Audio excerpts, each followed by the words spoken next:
Good afternoon again, ladies and gentlemen, university leadership, distinguished guests, faculties, students, and my dear friends. Welcome to Chanakya University and the much anticipated Chanakya Distinguished Lecture Series. We are gathered here today for an enlightening journey into the world of Indian foreign policy with Professor Harsh Pant's truly illuminatory field of international relations and foreign policy. I, Gauri Dikshit, am honored to be your host for this exceptional event. It is my pleasure to introduce to you Professor Pant. Professor Harsh Pant is the Vice President of Studies and Foreign Policy at Observer Research Foundation, New Delhi. He is a Professor of International Relations with King's India Institute at the King's College, London. He is also the Director of Delhi School of Transnational Affairs at Delhi University. Professor Pant has also been a visiting professor at Indian Institute of Management, Bangalore, Banaras Hindu University at Varanasi. He is a visiting fellow at the Center for Advanced Study of India at the University of Pennsylvania, USA. He is also a non-resident fellow with Vadvani Chair in US India Policy Center at the Center for Strategic and International Studies at Washington, D.C., and an Emerging Leaders Fellow at India-Australia Institute, University of Melbourne. Professor Pant's current research is focused on Asian security issues. His most recent books include India and Global Governance, A Rising Power and Its Discontents, Politics and Geopolitics, Decoding India's Neighborhood Challenge, America and the Indo-Pacific, Trump and Beyond, amongst many others. Professor Pant is also a distinguished faculty at the Chanakya Fellowship Program in Social Sciences at Chanakya University. Professor Pant, I request you to come to the dais.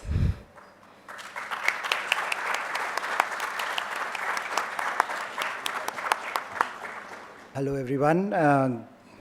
Good afternoon, and thank you for having me as part of this dialogue. I look forward to having more of a conversation later on after I present some of my ideas to you.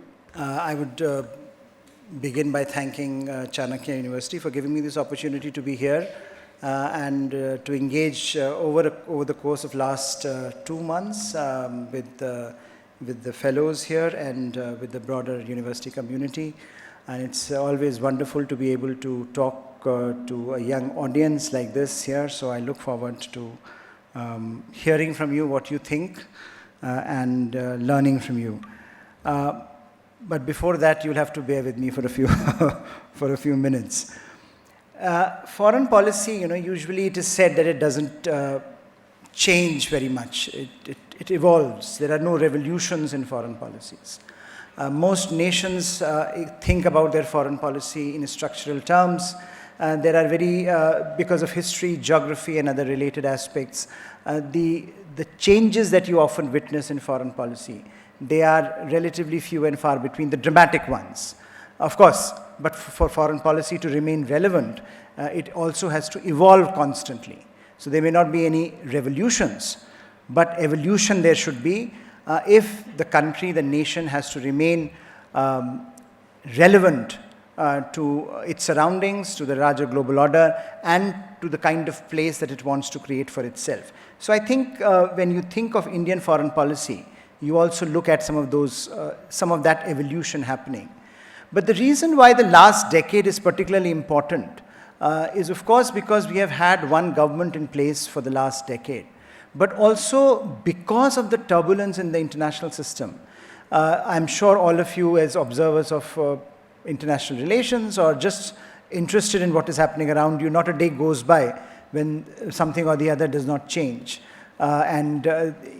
Since 2020, there has been pandemic, there has been Ukraine war, and there is now a war in the Middle East. India itself is trying to grapple with many of the challenges as it rises, as it tries to find its own place in the global order. So the kind of challenges that we are witnessing, both as far as India's relationship with the global order is concerned, and as far as the evolving global order itself is concerned, they are huge, and they are very interesting.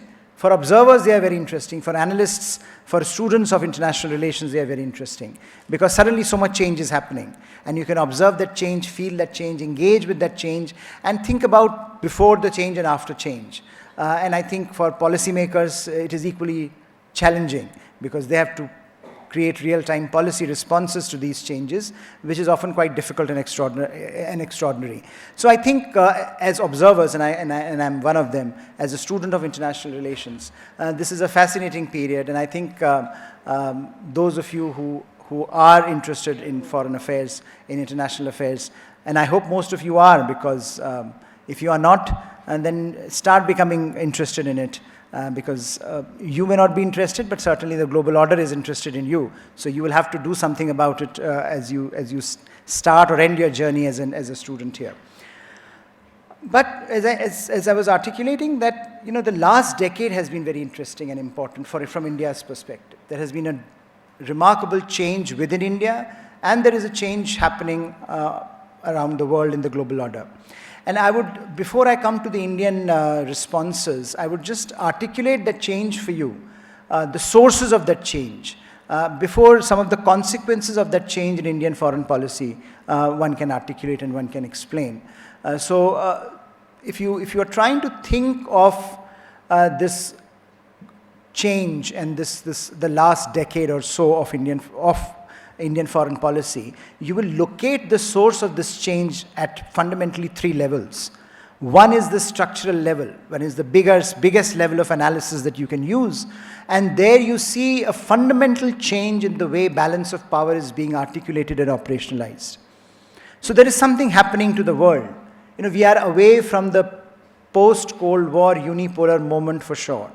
That was a moment when everyone said America had this untrammeled power in all dimensions, and that power seemingly has now come to a place where we can fundamentally say that, look, America is no longer that powerful, or that unipolar moment is no longer with us as it was in 1990s, for example, in the immediate aftermath of the Cold War.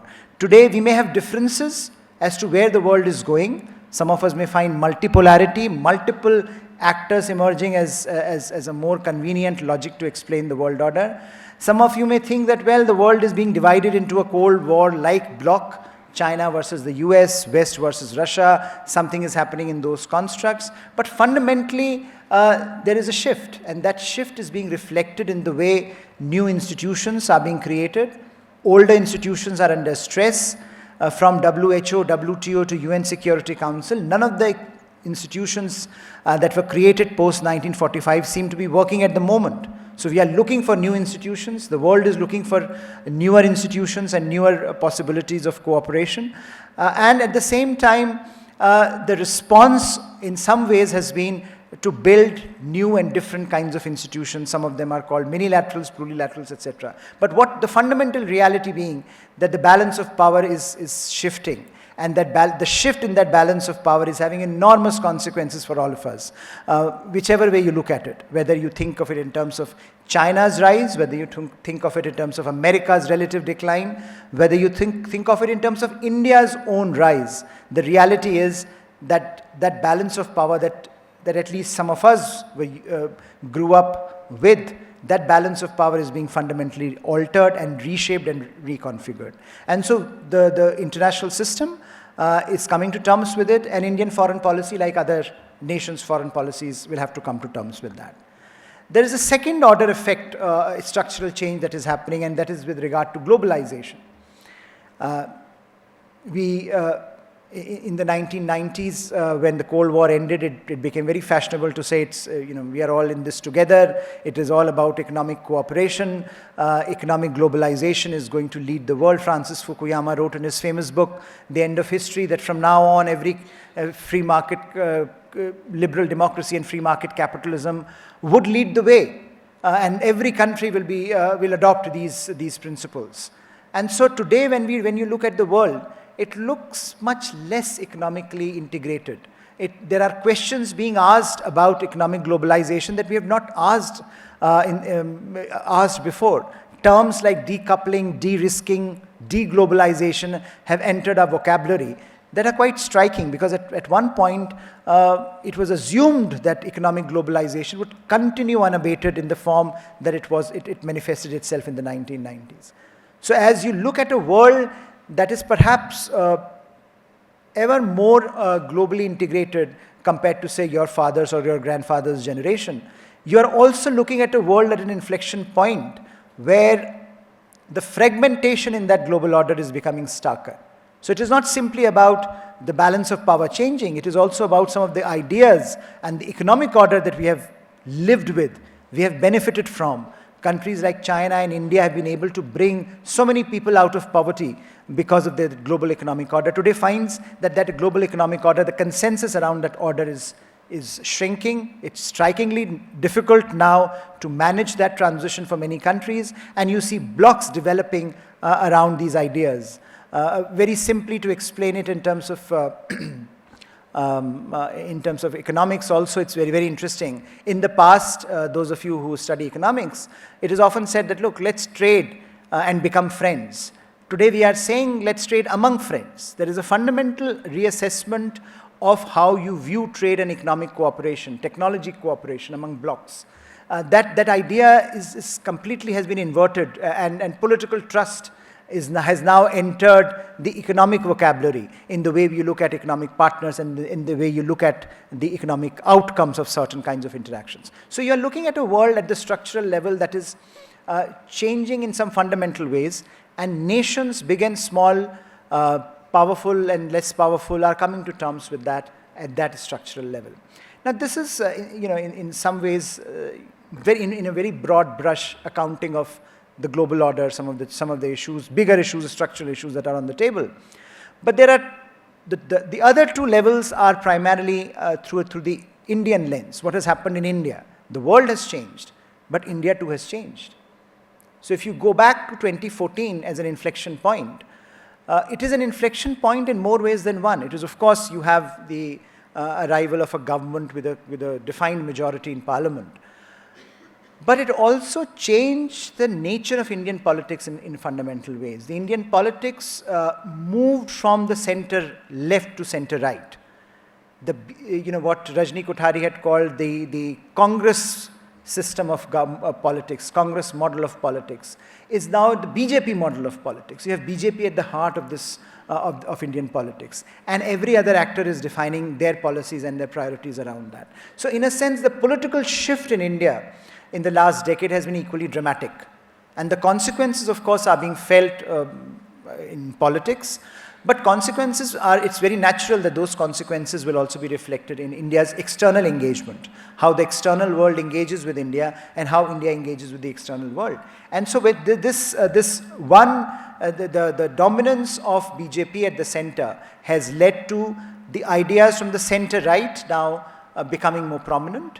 The focus on certain ideas like our civilizational heritage or soft power becoming more prominent in our vocabulary, in the way we define our foreign policy priorities, and in the way you engage with the rest of the world. So in a sense, this domestic political shift is an equally important part of a trajectory of the last decade that you have to take into account when you look at India's rise, when you look at India's global discourse, and when you look at India's engagement with the rest of the world. The third level of analysis and engagement would be if you go down a bit and you look at the individual leaders. And I think even at that level you see a fundamental shift, although we keep on complaining that most of our leaders are terribly old and perhaps not connected with the youth as they should be. But you see a generational shift. Prime Minister Modi is the first Prime Minister to born after independence. And you see this churn of youth. Because India is a young country, because there is a demographic dividend in India, because you have an aspirational politics being played out in India, it being reflected in the way the leadership in India has responded to some of these issues and challenges. So in that sense, newer ideas, newer aspirations, newer demographic is shaping India's own aspirations on the global stage. And so again, it is natural that some of the older contestations will fall by the wayside, some of the newer contestations would emerge, some of the newer ideas would emerge, and those new ideas will interact with how Indian domestic politics refracts this through the dimension of international relations. And so structurally, domestic politically, and at the leadership level, these changes have culminated in giving you a unique moment in India's international relations. I don't recall these kind of challenges coming together at any one point in time in the last few decades. Today they have come together, and therefore when you talk of Indian foreign policy, We often use shorthands for it. Something has changed, something is different. But there is a qualitative difference because the underlying sources of that change have fundamentally altered the way India is engaging with the world. And of course, that then produces a feedback effect, a feedback loop where the world is impacted with India, how world engages with India. And I would delve into the consequences part now with giving you around 7 or 8 issues around which Indian foreign policy can be framed over the last decade. One, the most important one in my opinion, and I'm an academic, so I can be faulted for that, but at the level of ideas, if you are, even if you are not an expert on Indian foreign policy, you know that one thing that defined Indian foreign policy throughout the Cold War was this idea of non-alignment. So non-alignment has been a big deal as far as Indian foreign policy has been concerned. And anyone who abroad or anyone in India, it's a generic term to think about how do you think about Indian foreign policy through the lens of non-alignment. Now, what has happened to this idea of non-alignment? This idea of non-alignment has in some ways been turned on its head. Because during the Cold War, the argument was that partnerships are bad. We don't want to engage with blocs. We don't want to be part of a bloc partnership because that constrains our options, that makes us dependent, that reduces our strategic autonomy. Today, India is articulating a different vision. The argument is of partnerships, that partnerships are good. Partnerships enhance our strategic autonomy. Partnerships allow us to enhance our engagement with other blocs. So we can be in partnership with the US as part of Quad. We can also be partners with Russia and China, with BRICS, where there is a limited kind of an engagement that we see on global governance. So there is this very interesting shift in terms of our understanding of what partnerships mean and how they enhance the scope for our global engagement, which is very different from the way, if you think about Cold War logic, that we wanted to be aloof, we wanted to be away from these blocs and partnerships. Now partnerships are seen as not a constraint, but as enablers. And that in some ways has led to this argument, which Indian policymakers have proposed, that India no longer wants to be in a perpetually balancing position, that we want to move away from a balancing actor to being a leading player on the global stage. We want to shape global outcomes. We don't want to be a recipient of outcomes that have been shaped by others. So here are a bunch of powerful countries, they decide what the world has to do, and we absorb those changes. We also want to sit at the high table and decide the future course of action. And that in some ways is the idea behind what Indian policymakers have been articulating, that we are no longer non-aligned. We are willing to align on the basis of issues. Issue-based alignments have become acceptable in Indian foreign policy lexicon, in Indian foreign policy operationalization. And that, I think, is a very significant shift. Because if you think of non-alignment as a very important paradigmatic approach to Indian international relations, then you have to think about how non-alignment is being reinterpreted. Some of you may have heard of the word multi-alignment, strategic autonomy. Different terms are used. But fundamentally at the heart of it is the argument that we are willing to move away from non-alignment and non-partnerships to a world where we are willing to engage with each other with a degree of self-confidence that comes by being a rising power. So in that sense, that shift has been very, very important, at least at the ideational level. And therefore, partnerships have become very important. The second important, I think, impact of all the developments that we have seen is that increasingly you see foreign policy getting very directly linked to India's developmental aspirations. So in the past, there was often this binary, that this is foreign policy, this is domestic policy. That very rarely leaders would talk about foreign policy issues. Foreign policy issues don't get votes. It is assumed foreign policy is not really central to the way Indian politics evolved. So there is no real need to talk about foreign policy. And if you recall, in the initial years of the Modi government, in the first half, there was a lot of criticism that the Prime Minister got, that he's traveling a lot. Why is he traveling so much? What is the need to travel so much? And I think the argument that is increasingly now evident is that India's developmental priorities cannot be met if India is not an active player on the global stage. because India's developmental priorities have to be prioritized, and if they have to be prioritized, then those priorities can be met only through partnerships and engagements that I've been talking about. That if you want to become a $10 trillion economy over the next few years, that cannot happen in isolation from the rest of the world. That can only happen if you are more engaged with the world. And that means that some of the choices that come with that, some of the constraints that come with that, you have to absorb those challenges. And that, I think, has been a very, very interesting and striking development in terms of how this link between foreign and domestic politics, that was always there, but never articulated, is being articulated in more ways than one. And therefore, bringing citizens to the heart of foreign policy conversation is a significant shift. Now, this is again a shift because we have a growing body of our countrymen and women who are also engaged with the rest of the world. If you compare your generation with your father's or your grandfather's generation, you would find that people who are engaged with global issues on a day-to-day basis, that choices that the world is making impinges on what happens around us. That was not the case in our father's or grandfather's generation. And therefore, when you look at citizens being made central to these conversations, it is very striking that from visas to evacuation of Indian citizens from conflict zones, that is now a top order priority of Indian policymakers. Even Indian foreign minister, external affairs minister is on Twitter responding to visa issues. He responds to issues when people are stuck in conflict zones. Because citizens, the heart of this conversation has taken a different dimension today.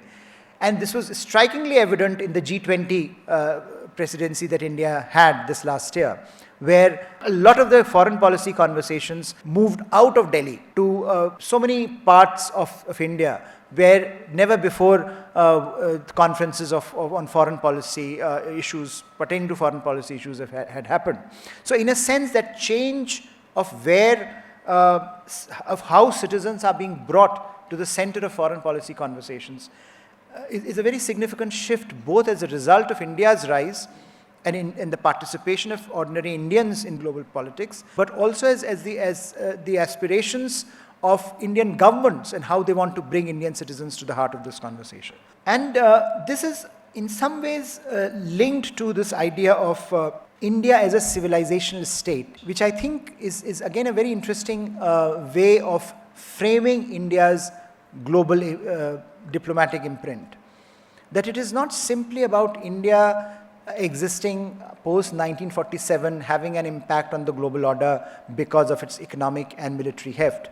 It is also about India's historical legacy, India's civilizational instincts and India's civilizational heritage, that for some reason had not been part of India's central global outreach. And that has been brought back today. So when you talk of India's soft power, when you talk of India's small things like yoga, for example, International Yoga Day being celebrated, or big things where India is now articulating its climate change policy through the lens of its civilization. This is again very, very interesting that what has happened in the last few years is this argument that India has made to the world that while our climate diplomacy rests on very pragmatic instinct to preserve environment as well as to enhance our economic rate of growth, but the preservation of environment has always been part of India's civilizational heritage. This is not something that the developed world has to teach us.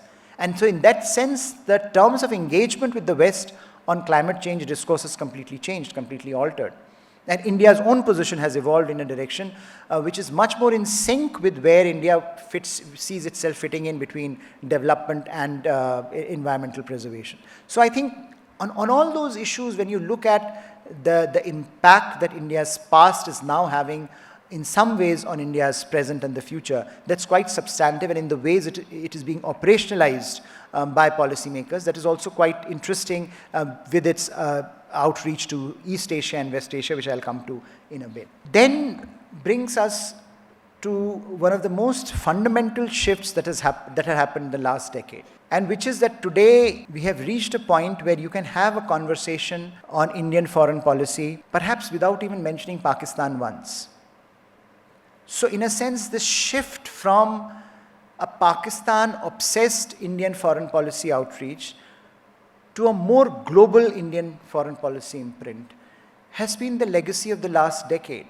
And that legacy, again, because of the way India has risen, because of India's capabilities, and because of the questions that India is asking of the global order, are quite distinct from the way it was approaching some of these issues a decade back. And that is, therefore, today when you look at the world, the hyphenation is not with Pakistan. More and more the hyphenation is with China. So it is China, India, what is the delineation? Whether if China's economy is going down, can India fill in the vacuum? If Chinese are the destabilizers, can India be a country of stability and order? It is no longer about India-Pakistan in dynamic. No one talks about India-Pakistan together in the same breath. So I think that has been a significant shift, both as a result of India's accentuation of capabilities, as well as India's articulation of its ambitions on the global stage, which are distinct from the way they used to be articulated. So this shift has, of course, leads to, the China factor leads to a whole host of issues for India. That most important challenge for Indian foreign policy today has become managing China. How do you manage China in every single domain? Because China today impacts India in every single domain. From the climate question that I was talking about, to defense diplomacy, from Indo-Pacific to your relationship with Russia, every single question of Indian foreign policy today is somewhere linked with the China question. And managing China, therefore, has been tricky. We have seen in the last decade how ups and downs that we have had. And post-Galwan, post-2020 crisis on the border, the way India has framed the China policy, again, is a reflection of what is happening on the ground, how China is shaping up its own foreign policy trajectory and how India is responding to some of those questions. So in that sense, pushback from India has been much sharper, and an articulation of a more robust anti-China policy has been much stronger than in the past, because again, a consequence of both the changes within and without. Consequence of both the capabilities that India can bring to the table, as well as the partnerships that India can create and curate around the world. So that means that when you are looking at Indian foreign policy today as a student, as an observer, as an analyst, you have to think beyond just simple questions of Pakistan and terrorism to questions of the second order effect on the global on politics, where the rise of certain kinds of actors, like China in particular, how that is impacting India's own worldview, and how that has impacted a whole host of issues on which India now engages with the world. And that, in a sense, has been this big shift from Pakistan to China, which means primarily that the most important focus continues to be the neighborhood, because that's where the leadership question comes into being. That's where China's penetration of India's neighborhood into the Indian Ocean or South Asia remains a big issue. And there what we have seen is something very interesting. Because of the marginalization of Pakistan in Indian foreign policy discourse, it has also opened up avenues for India to rethink what South Asia, what neighborhood means for India. So this idea that, look, we are stuck with Pakistan, that we have to solve our problem with Pakistan, this has been a perpetual mantra in Indian foreign policy, that unless we solve our problems with Pakistan, we cannot go anywhere. Now that problem has been resolved by making Pakistan marginal in the foreign policy discourse, but at the same time focusing more on those neighbors that are willing to work with you. So the Bay of Bengal community, for example. So what some observers have pointed out, from SARC, South Asian Association for Regional Cooperation, which is the traditional regional institution in South Asia, to BIMSTEC, which is Bay of Bengal Initiative for Multi-Sectoral Economic Cooperation, which is focused on Bay of Bengal. So from marginalizing Pakistan, because Pakistan, nothing was getting done, to articulating an idea of India's neighborhood that involves Bay of Bengal community, along with countries like Myanmar and Thailand. And BIMSTEC, that way, is a very interesting regional organization. Although it is focused on Bay of Bengal, and because it is focused on Bay of Bengal, it also includes Myanmar and Thailand. Now, what it does, it completely changes India's strategic perimeter. Because the argument then becomes that India has a boundary with Myanmar. And therefore, India is organically linked to what we call Southeast Asia.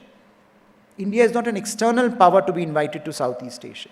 So we are looking at this entire reimagining of India's neighborhood, where India becomes an organic part of Southeast Asia, East Asia, thereby bringing the Indo-Pacific together, and thereby becoming critical to the Indo-Pacific geography. So many of you would have heard the term Indo-Pacific, but what it basically means is that Indian Ocean and Pacific Oceans cannot be looked at as two distinct maritime zones. It's one contiguous maritime zone.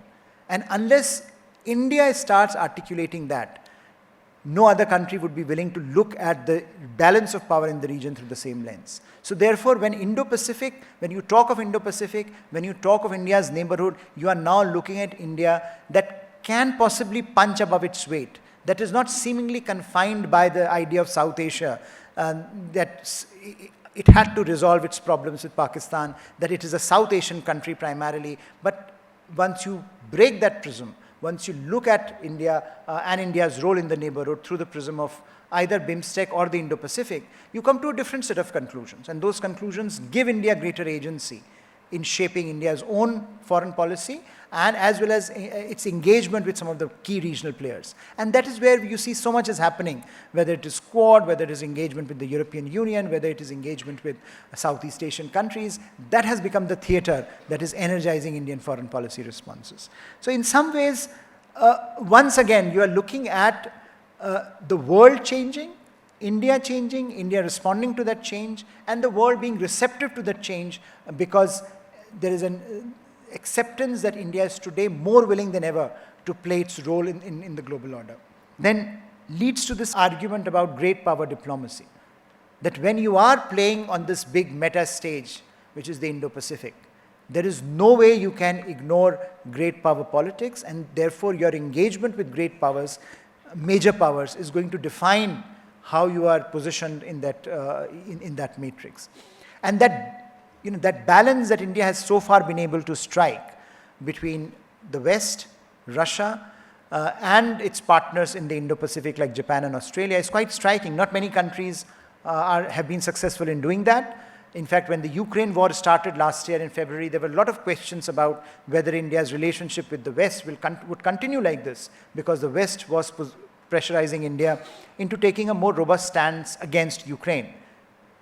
But India has so far managed that transition fairly effectively, both by explaining the logic of India's relationship with Russia, but also making it clear that while India is an Indo-Pacific player where it has great equities, that it has to engage with the West, India is also a Eurasian, continental country.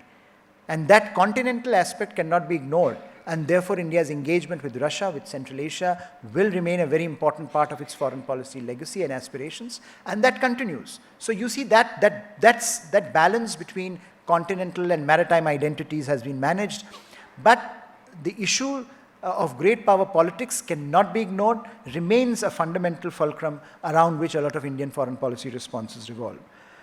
And this has led to this institutionalization of Indian foreign policy engagements around the world through different mechanisms. So when you talk of the Indo-Pacific, you talk of the Quad, the quadrilateral security dialogue with India, Japan, that India shares with Japan, Australia, and the US. When you talk of BRICS, you talk of global economic arrangements. Brazil, Russia, India, China, and South Africa together constitute BRICS, which calls for economic reforms in international institutions, particularly in international economic institutions. Then you also look at platforms like SCO, for example, Shanghai Cooperation Organization, which is primarily focused on Central Asia. So what you are looking at is a larger tapestry of these platforms that have come up, where if there is one country that can comfortably sit as India as of now. There are not that many countries that can straddle this complexity and sometimes these contradictions as effectively as India can. Now, again, whether this lasts, how long this lasts, what are the consequences, as great power contestation intensifies, what are the choices that will be imposed on India, those questions are very relevant, and those questions Indian foreign policy will have to tackle. But the point here is that when you look at these institutional mechanisms, and when you look at the attraction that India engenders in the world today, it is a response to the peculiarities of the world politics, where the West finds in India an attractive partner to balance China, where the world it finds a very attractive partner in India in managing the turbulence in the Indo-Pacific. But at the same time, Russia also finds India attractive enough to balance the Chinese hegemony in Central Asia, which they are to a certain degree concerned about. So in a sense, you see these multiple dynamics that are emerging, creating its own set of, giving its own set of institutional framework to the world, which are allowing for this possibility of India continuing to engage in multiple dimensions with multiple set of actors. And this, in some ways, brings me to the question of G20, which the G20 presidency of India in the last this last year, which is just concluding this month, has been a very interesting exercise. It has been an interesting exercise partly because, of course, as I was talking about earlier, a very people-centric approach to this question of summitry.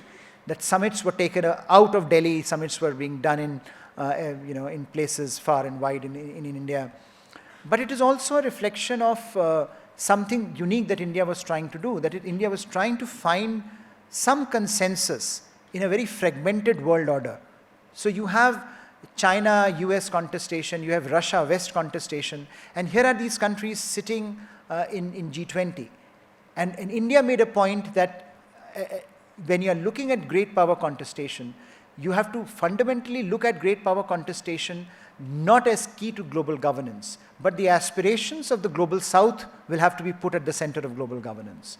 And by doing that, by bringing global south to the center of global of G20, India was able to get that consensus, which otherwise would not have been possible because of this fragmentation between major powers. So in a sense, what India has been trying to do in the last year or so is to revive a sense of multilateralism, this argument that multilateral institutions are dying.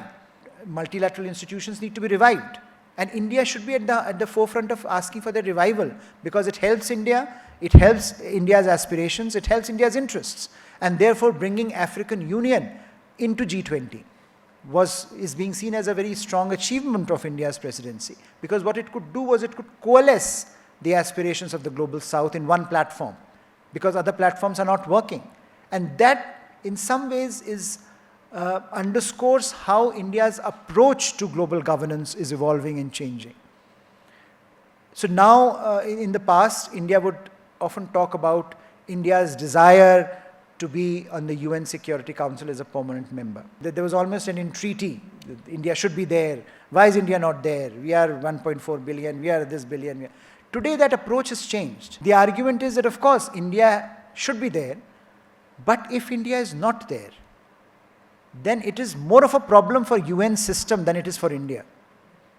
And I think that, shift, that here is, 1.4 billion people telling the world that, of course, we want to be there, but we also don't care whether you put us there or not. Because at the end of the day, it is the credibility of United Nations that is at stake. If 1.4 billion people are not part of the decision making at the UN, then it shows that United Nations decisions, UNSC decisions, are not really credible and legitimate.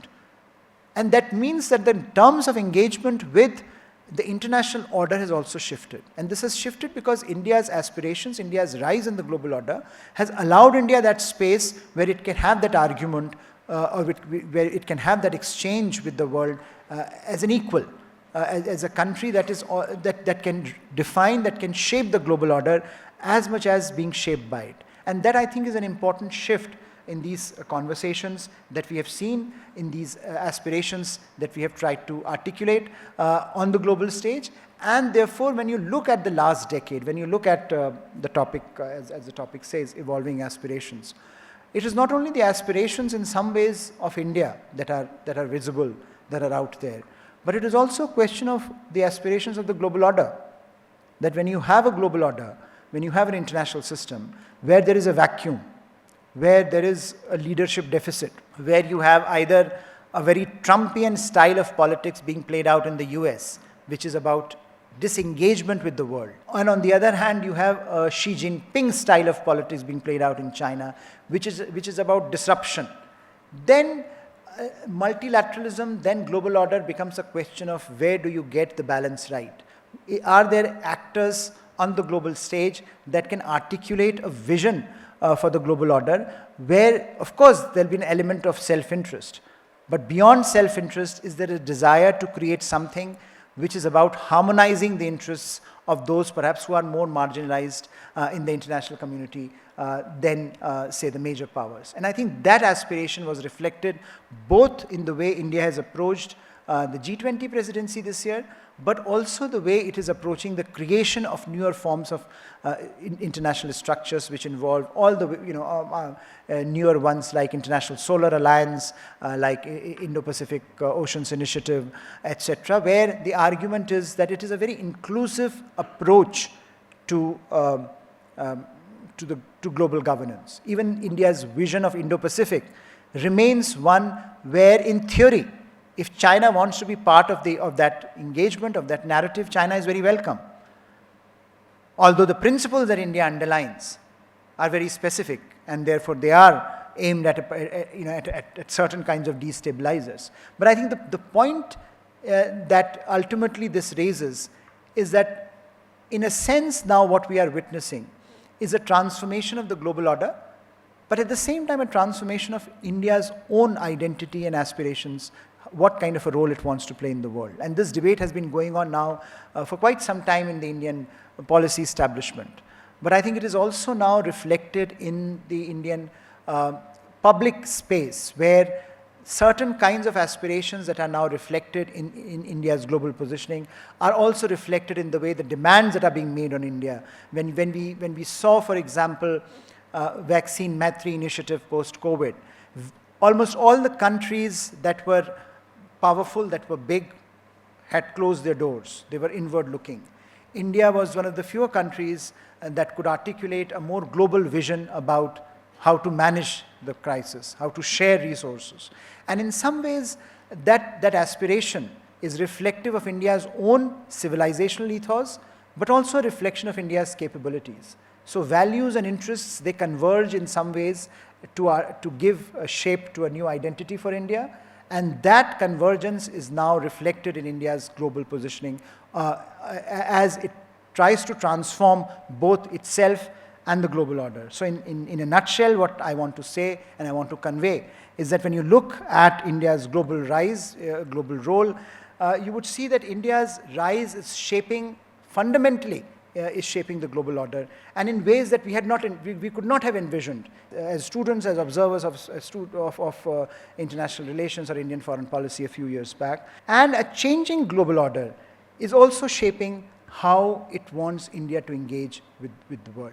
And that means that collaboration between India's aspirations and the global order's engagement with India is producing a result that perhaps will give us exciting and interesting times ahead as Indian foreign policy evolves in directions which are productive for us as Indians, but also productive for the world at large, because that's the ethos that India comes from. Thank you very much.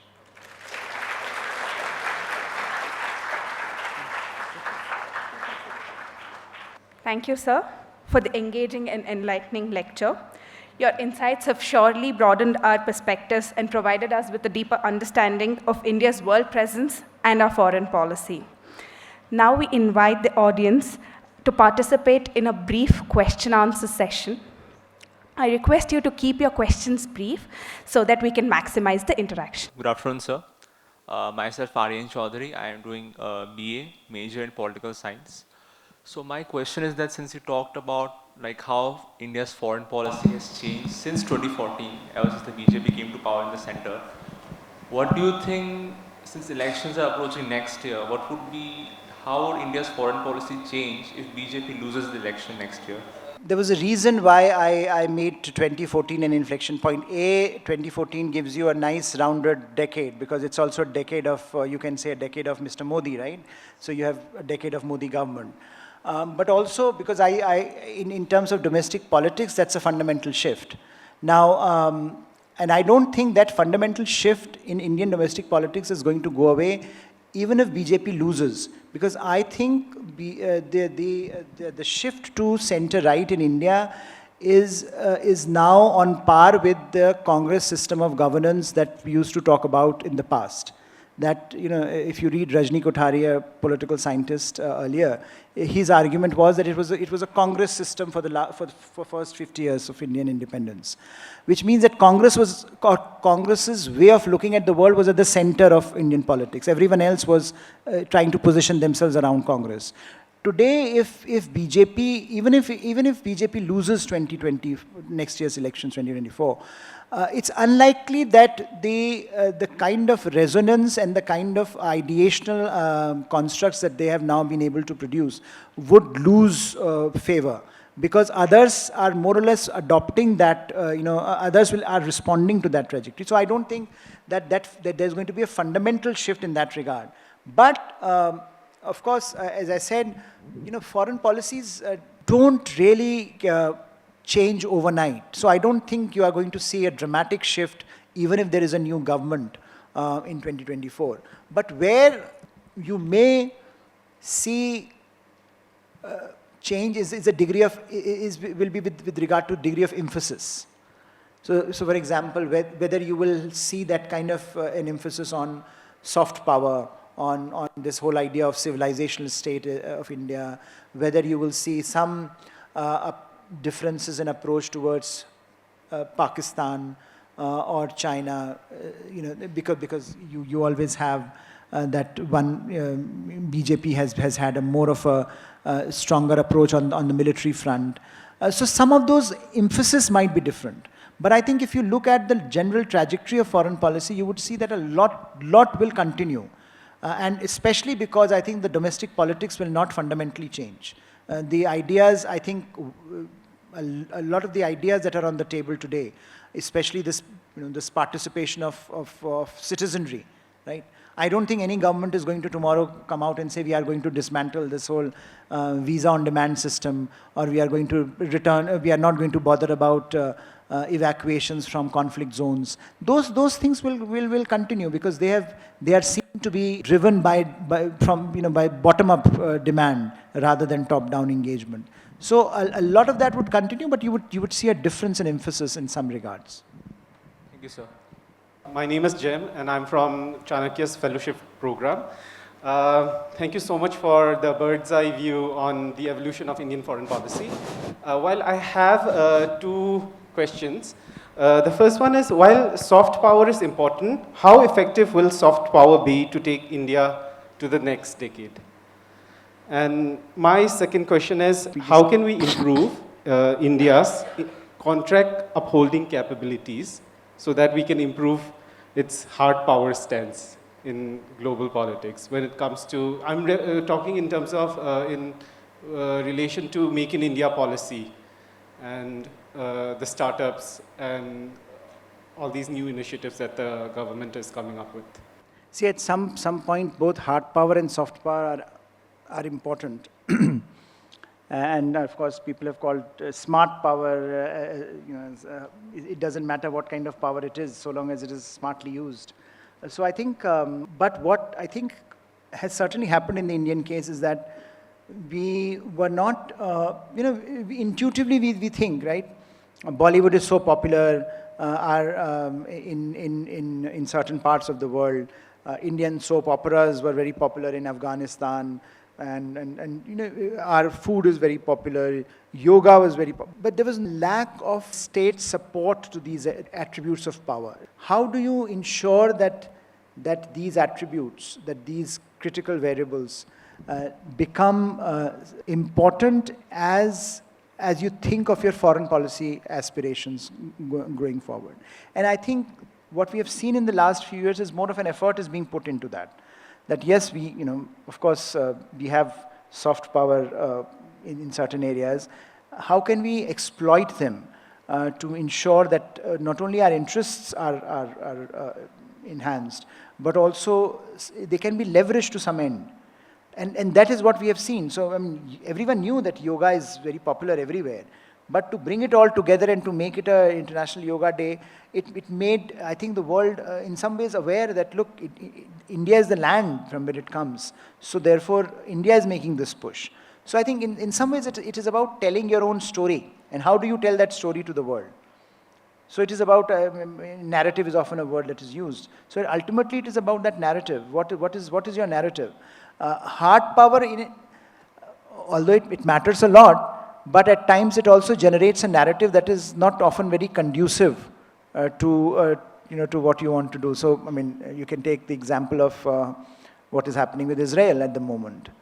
I mean, few would disagree that Israel has a right to self-defense, but there are questions as to how it is going about it and whether it has got it seems to be losing the narrative in a large part of the world, despite it being the country that the terrorism was inflicted upon, right? So and therefore I think those narratives have to be carefully built, and if you are not, and despite having the attributes, if you're not able to build that narrative, then you lose half of that battle.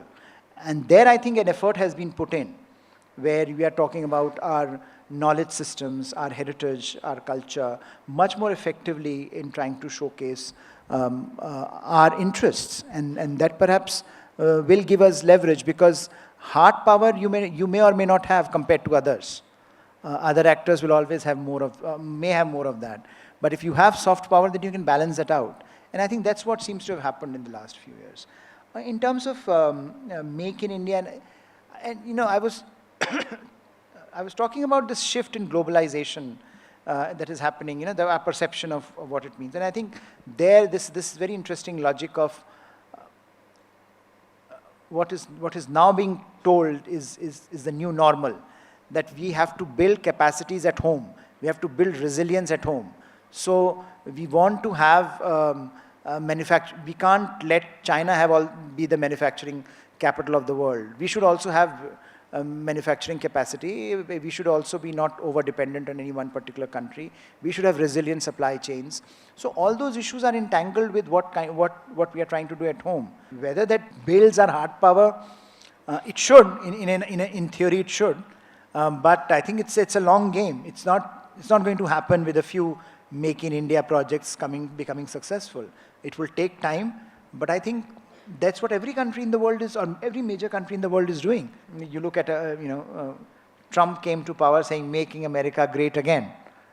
Now, I mean, I don't know how great he made, but certainly some of the elements Joe Biden has captured.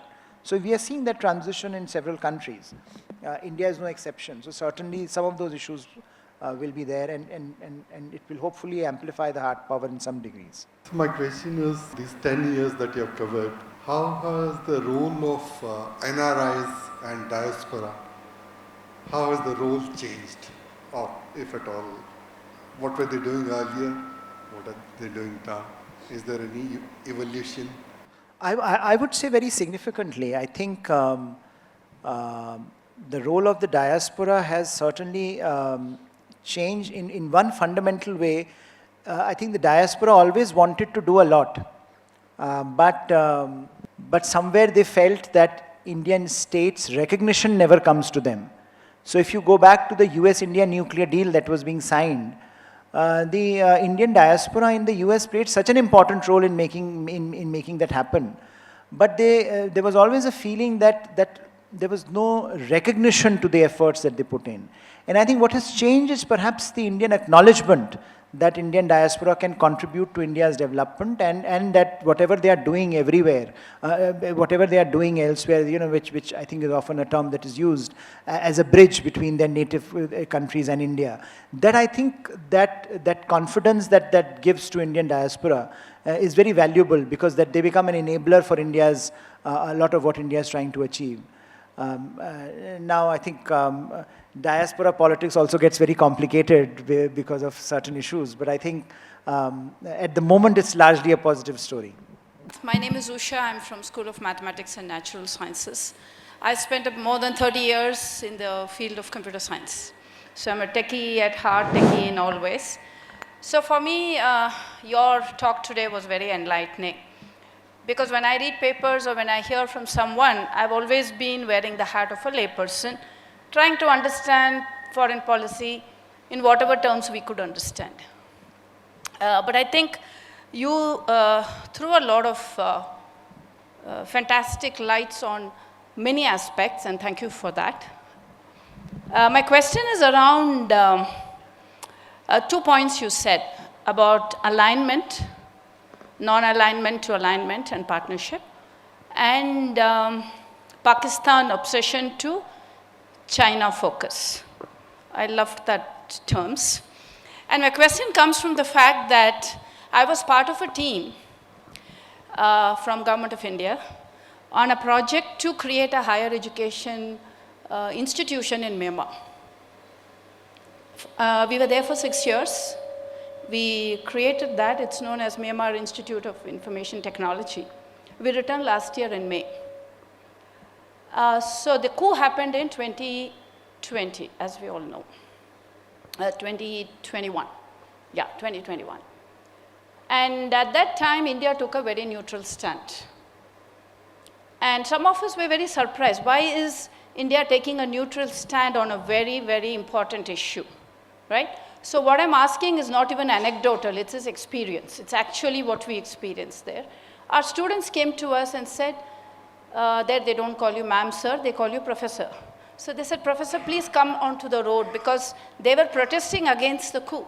Please come with us, be with us. But we were representing India. So our answer was that we will do what our country wants us to do, because we are not here on a private mission, we are on a government's mission.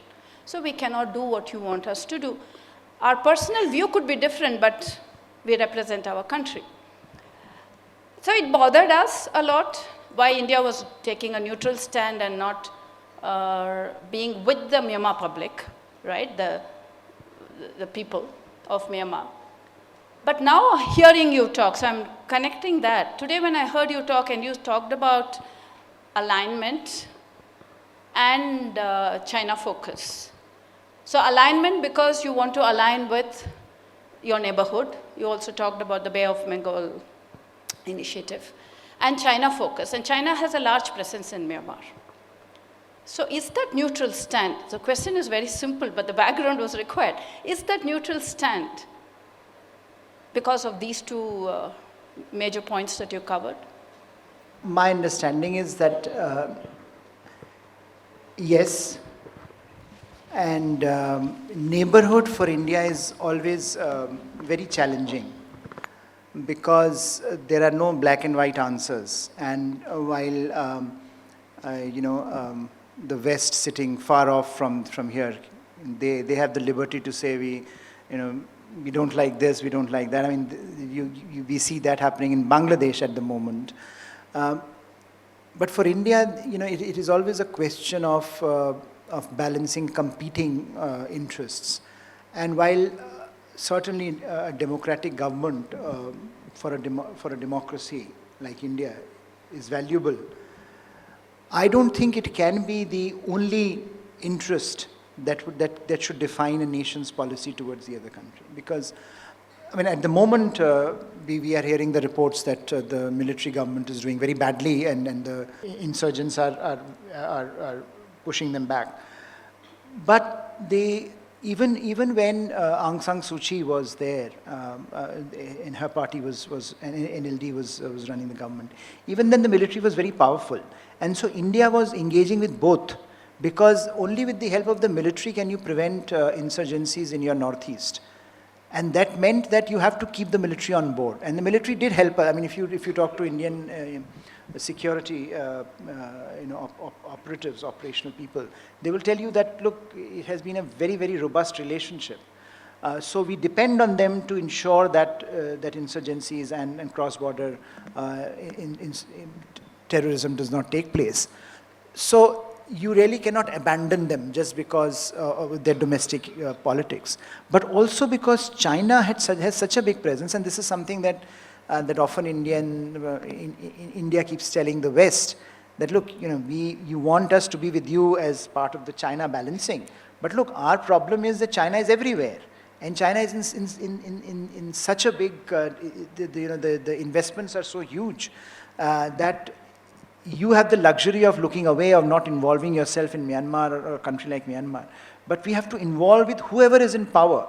Because if you don't do that, we have such a long border. What do we do with that? What do we do with Chinese presence along the border? So I think in some ways it is this balancing of a more aspirational democracy element with more pragmatic interest on the ground, and which wins when depends on the conditions on the ground.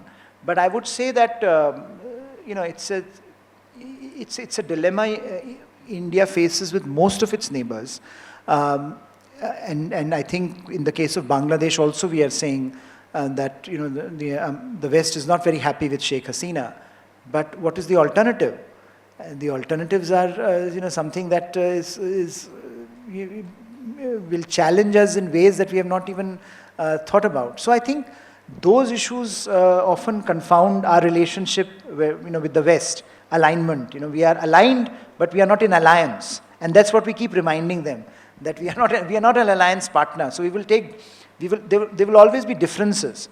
The good thing that has happened is that I think because of this China factor, the West has a better understanding of Indian position in some cases, not in all.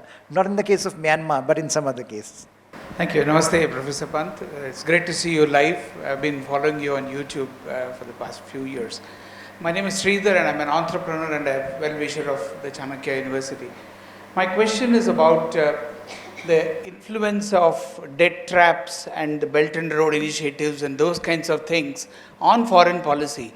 Do those kinds of arm twisting by China on our neighbors force us to soften our stance on the foreign policy? Or is it that we continue to do what we do and wait for something good to happen? No, it certainly, I think it constrains us a lot, and I think even before you go to BRI, which is a substantive investment, just the sheer presence of China constrains us. If China were not there, then I think the logic of the relationship would be quite different. But that is something that you also cannot, grudge your neighbors. I think they have a right to have alternatives. If, just as we often say that, look, we want to be in this position of defining who we align with depending on the issue at hand. We also want to be seen as working with Russians, even as we want to work with the West.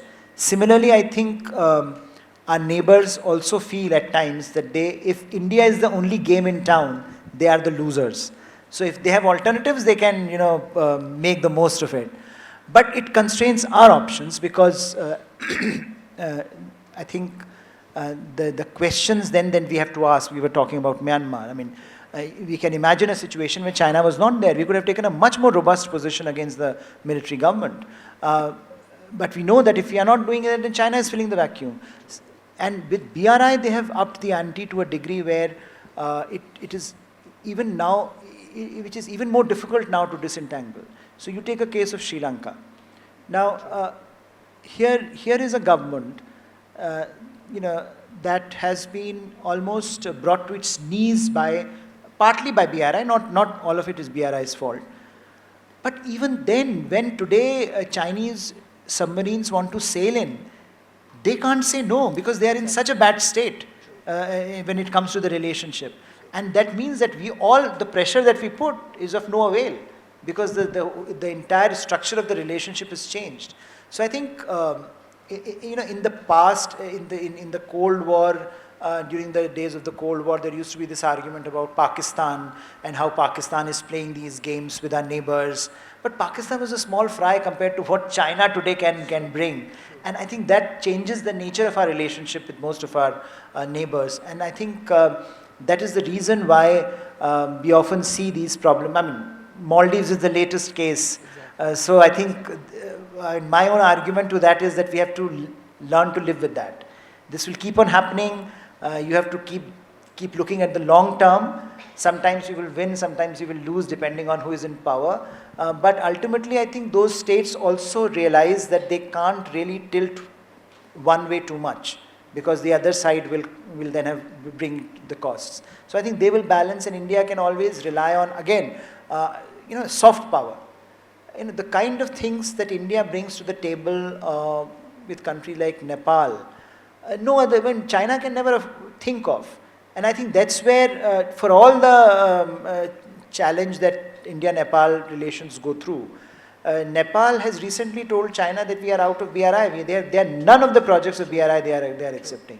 So I think in that sense, I think soft power helps. It just allows you to create a buffer when things are really down. Good evening, sir. I'm Alok Tiwari. I'm part of the Chanakya Fellowship in Social Sciences program.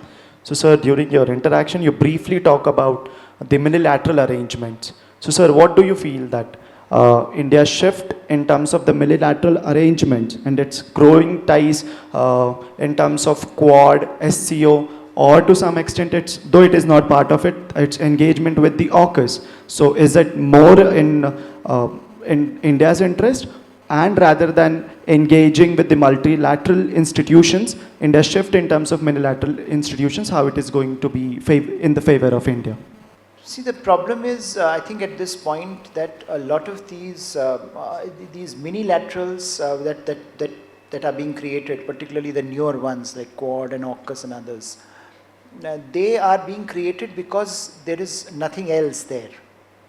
If you talk of Indo-Pacific, I mean, Indo-Pacific is a new arrangement. It's a new way of looking at the world. So there is nothing there. I mean, there is no institutional arrangement there, right? There is no multilateral mechanism. In Indo-Pacific community of nations don't exist. So either you wait for that to happen, or you start being part of some of these building blocks that are beginning to happen. I mean, Quad in some ways is a natural response, right? It was India, and I think that this was a question that was, I can relate it to the earlier question of how difference time makes. 2007, when Quad was first announced, India along with Australia take a step back. We say we are not interested because our argument is we don't want to annoy the Chinese. They will create more problems for us. That was the argument. The result was that they created more problems for us despite our not joining the Quad. So by 2017, the Quad was resurrected and it became almost, par for the course. That yes, it is there, we will join Quad and we will engage with the Quad. So you see that the transition that has happened, that Quad is now a strategic necessity. It is not a choice. What else are you going to do? So in that sense, a lot of these issues are about the strategic imperative of the times that we are living in. And because the multilateral institutions are not doing their job, because they are failing existing institutions, in Indo-Pacific they don't exist in any case. But even if you look at the UN or other platform, we thought that WHO, a platform like WHO should work.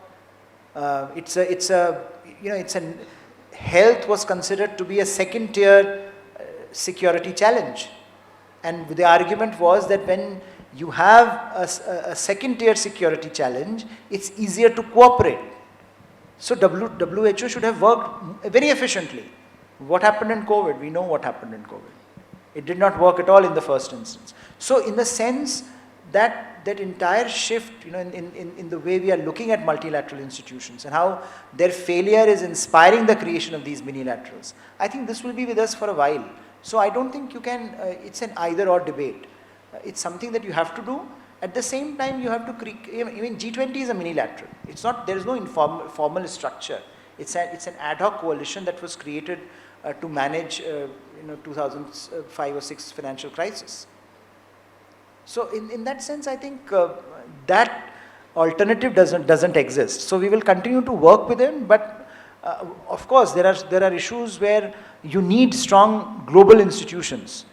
But I don't think at this point, with the lack of leadership in the world and the fragmentation in the world. My name is Sumit Kumar. I am pursuing BA Honours in International Relations. So, sir, I have 2 questions.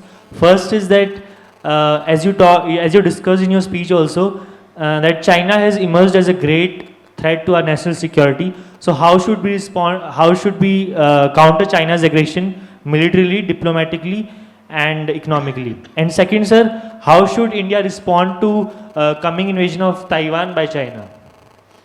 You are sure it is happening? Coming invasion?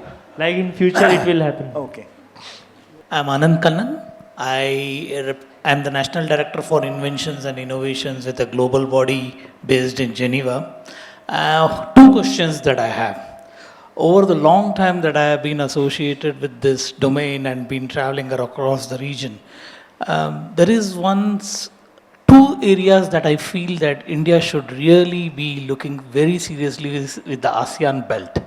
ASEAN as a region, when you look up at the collaborations they have within those 6-7 countries, if India can really be part of that community and exploit the whole area, I think the influence of the Chinese can be brought down to a considerable extent, because India still is shying away from the ASEAN region. I don't know for what reason, but it is a good economic bloc and a lot of things are happening, at least from the domain that I come from. I see smaller countries doing a lot of work where India can be collaboratively working and see how more inventions and innovations can be brought for the good of the whole region. That's on one side. The second side is the African region. How can the foreign policy of this country work closely with the African continent, and how can the ideas and solutions that are developed in India can be utilized by the African market, and how can we influence more on the African region, which currently is dominated by our good unfriendly neighbor? Good evening, sir. I'm Dhruv Mittor. I am a student of BA LLB, and I would like to thank you, first of all, for your wonderful lecture today. It's been a privilege to sit here. For my question, I just wanted to ask about, given the instability that is happening in the West right now, how has, or rather, what are the consequences and or significance of looking east as an Indian nation in order to fulfill our foreign policy objectives? Good evening, sir. I'm Gargi Shanbag, and I'm a research assistant at Chanakya University. My question is, do you think India will show a real pragmatic streak when it comes to dealing with issues like religious extremism and illegal migration, which results in demographic shifts on a domestic front as well as internationally, given the fact many countries today are facing the same and are confused in how to deal with it? Good evening, sir. I'm Tejasvi Shukla, Research Associate at Chanakya University. It's always a pleasure to hear you. A lot has been talked about telling India's story and soft power, and I believe strategic communication forms a very important part of it. The very fact that ma'am asked a question regarding why India was taking a stand like that while she was in that very country, and a number of other questions. Do you think that that principle that we believe that India's strategic communication has always been reactive more than proactive still stands? On the machinery level, obviously on the EAM level and all, we've gone very vocal, sir. Your thoughts on that, sir? Thank you. So many good questions, and I think, on the China question, look, I think if I had any good answer, I would be earning a lot more money and I would be doing a lot more consulting around the world.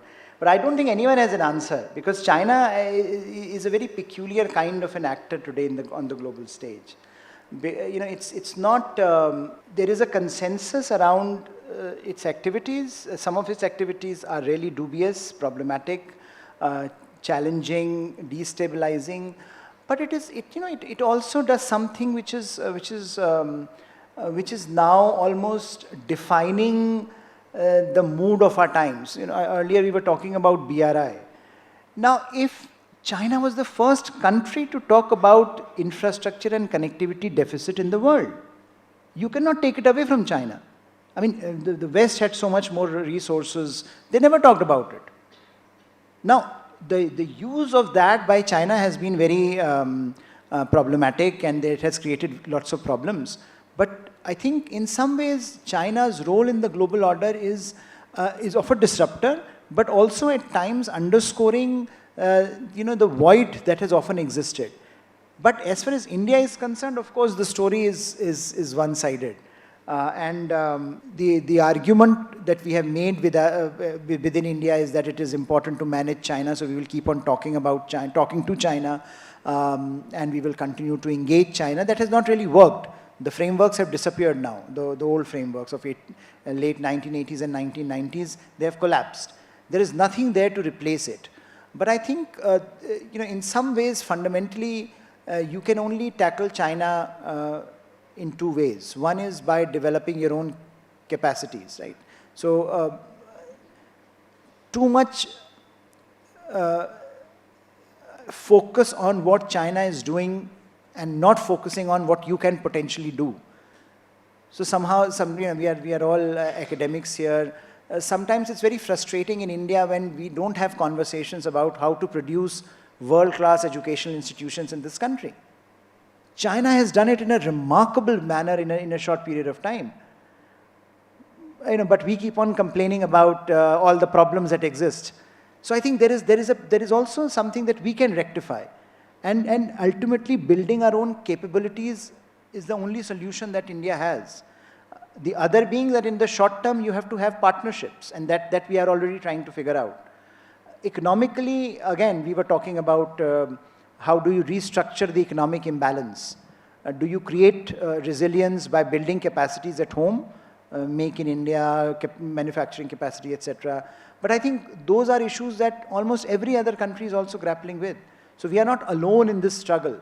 But certainly, if we do not know, if we do not make right choices, both about our domestic policies as well as about external partnerships, we will face a problem. And I think we are realizing that that is happening. And therefore, we are rectifying some of those issues. The Taiwan issue is, I don't know whether, I am personally not convinced that that invasion is happening anytime soon.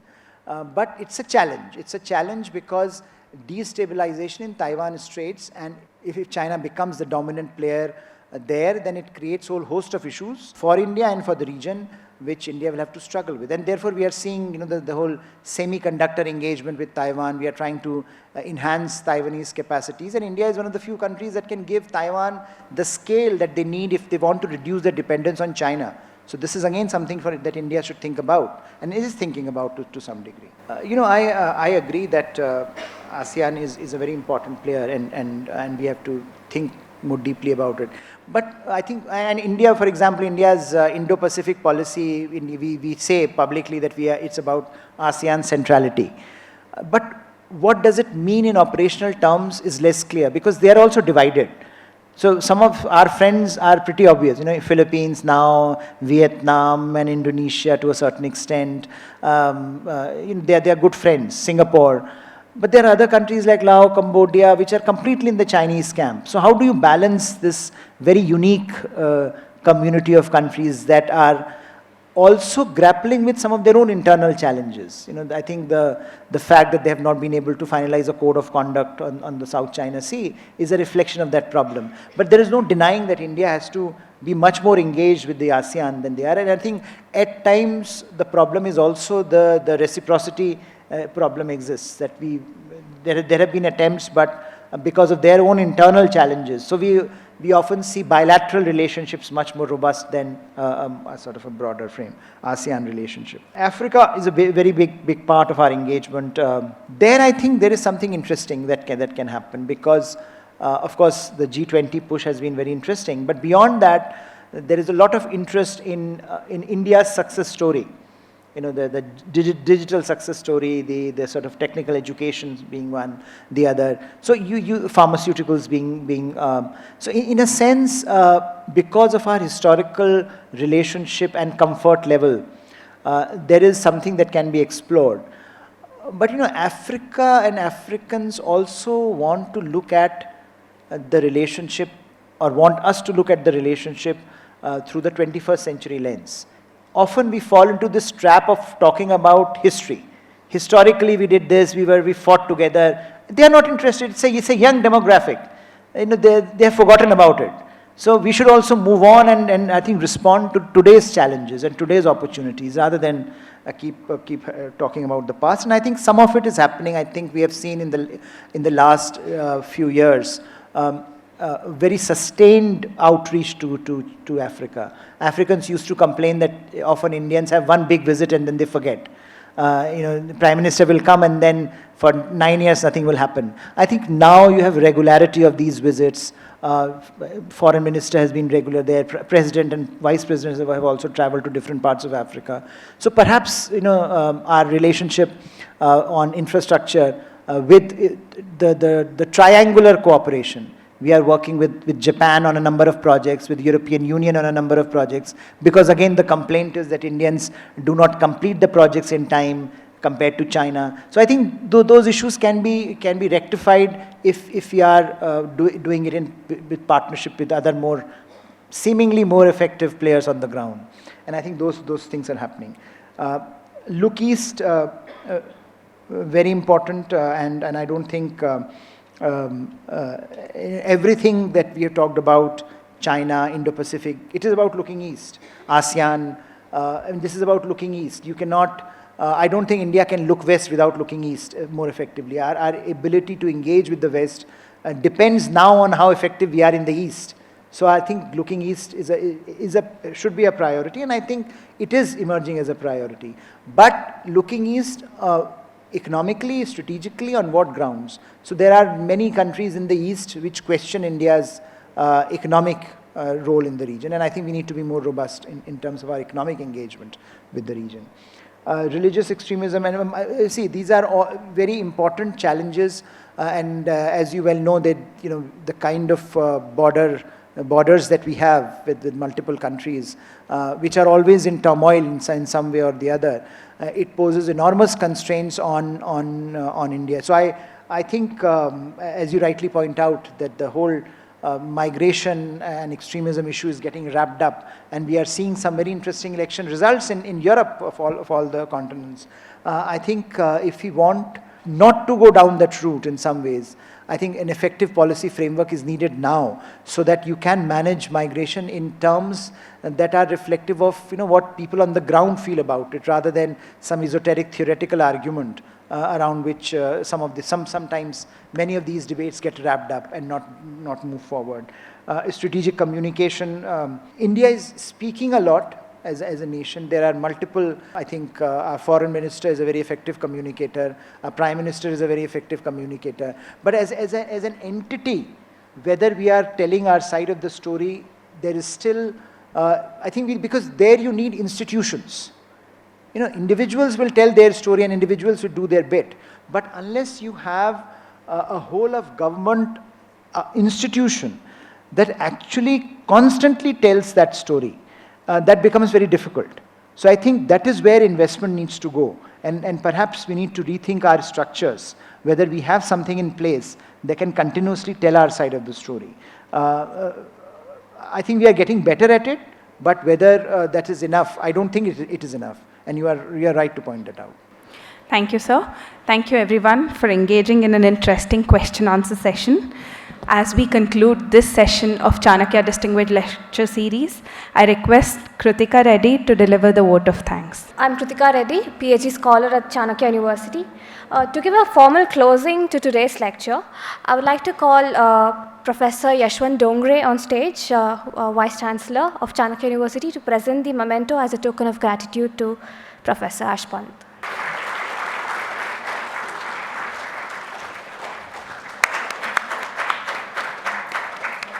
So the mementos are representing Karnataka's culture. They are one of the Channapatna toys, which are known for their natural vegetable dyes, and rosewood elephant book stand. It's my pleasure to give the vote of thanks, and I extend my heartfelt gratitude to Professor Pant for his illuminating and critical discourse on India's evolving foreign policy and India's global presence and influence. The depth of his knowledge, eloquence has left us enriched and inspired. Sir, we are truly grateful for the valuable perspective shared, which undoubtedly broaden our understanding of India's role on its international stage. Grateful to the leadership team of Chanakya University for giving us this platform to organize this distinguished lecture. Thanks are in place for the IT team, communications team, support staff, and others who are constant help in successfully completing the lecture. And thank you, audience, for being patient and active listeners. Thank you.